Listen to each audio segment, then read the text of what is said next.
menyampaikan terkait penaikan Gunung Merapi, naikkan level dari level Zagam jadi level waspada menjadi siaga. Masyarakat sudah melakukan ngungsi. Ini dari jalan Kecamatan Wipesam sudah bergerak menuju ke arah Kecamatan Timang Gajah.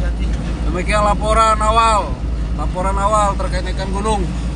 Demikian untuk kondisi masyarakat sudah mulai panik, sudah melakukan pengungsian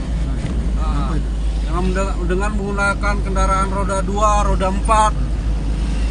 Untuk wilayah Kecamatan Wipesam dan sekitarnya sudah mulai bergeser menuju Kecamatan Timang Gajah, Gajah Putih, dan seterusnya ke pintu Rimagayo.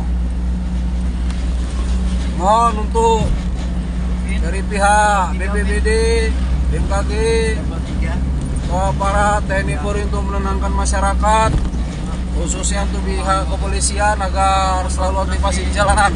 Demikian laporan dari kami.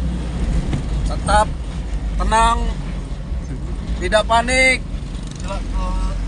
selamatkan keluarga masing-masing, jaga kewaspadaan, rumah ditinggal dalam keadaan aman, cocok listrik dicabut, kompor di rumah pastikan untuk gas dicabut semua. Demikian. Assalamualaikum. Bravo. Tetap semangat.